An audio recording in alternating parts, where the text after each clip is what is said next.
All right, guys, so now we're in the same area we were just before when we did the photocell. They have some other street lights here that aren't working. So we're gonna do a little diagnostic, figure out what's going on with it. I already have the panel open.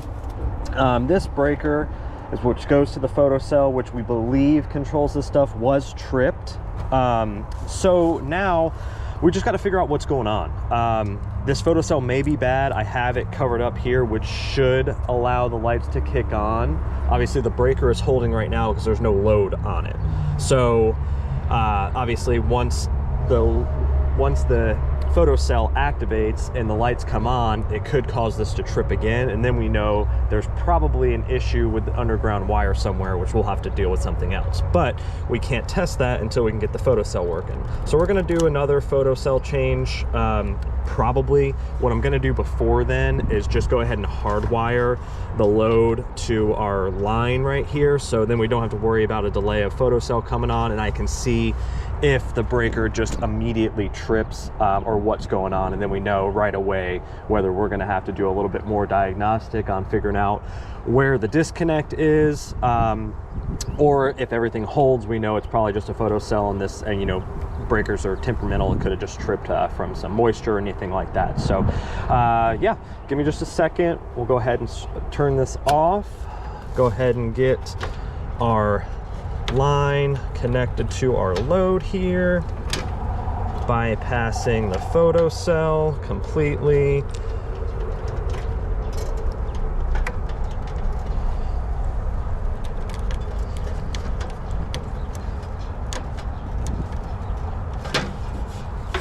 And let's see what happens. All right, all the lights came on. Here, street lights are on. Yep, looks like all of them are working currently. I don't know if you guys can see that on the camera or not here, but all of the light bulbs are on. So we're just gonna leave this on for a few minutes here, see if it ends up tripping the breaker. You know, sometimes with these things have been around for like 30 years or something like that, the gentleman said. So we've had a ton of rain here recently as well.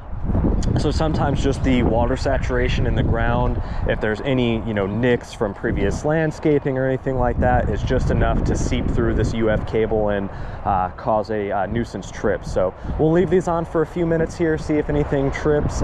If not, we know we're good to go to install that new photocell, and we'll get out of here. It's been about 15 minutes or so. All the lights are staying on. We haven't had any tripping issues or anything like that. Again, you know, I could just sit here all day and it could eventually trip, but you know, knowing we have other jobs to take care of today, and our customer only wanting just a quick fix to get this stuff back on, we'll go ahead and swap out that photocell, make sure it's working properly, and then let the customer know if it continues to trip or anything like that. We may have to dive a little bit deeper into figuring out which one of these poles may have the issue in it. But as of right now, everything is holding and everything looks good. So we'll go ahead and swap out that photocell and get out of here.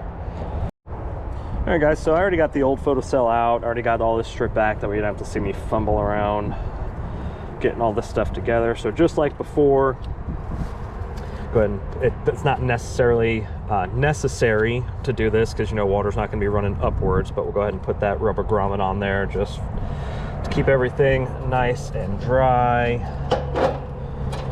And again, just want to make sure, the biggest thing is making sure our line is going to the correct wire and our load is going to the other one. Again, we say line and load, that's just kind of more of like the technical term, but line is basically your incoming power. Again, load is where that power is then going. So we use that a lot with like GFCIs and things like that, you know, to protect everything downstream is your load. All right, so we got that on there.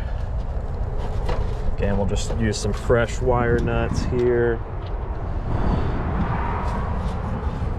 I already turned off the breaker. That's obviously step one. You can do something simple like this hot, but there's just no reason for it with everything right here and accessible.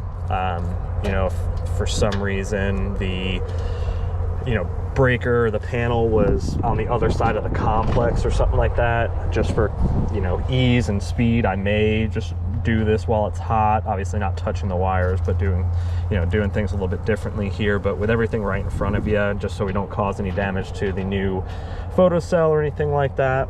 It's easiest just to turn everything off, and it's the safest, honestly. You don't have to worry about shocking yourself or tapping something that's not supposed to be tapped.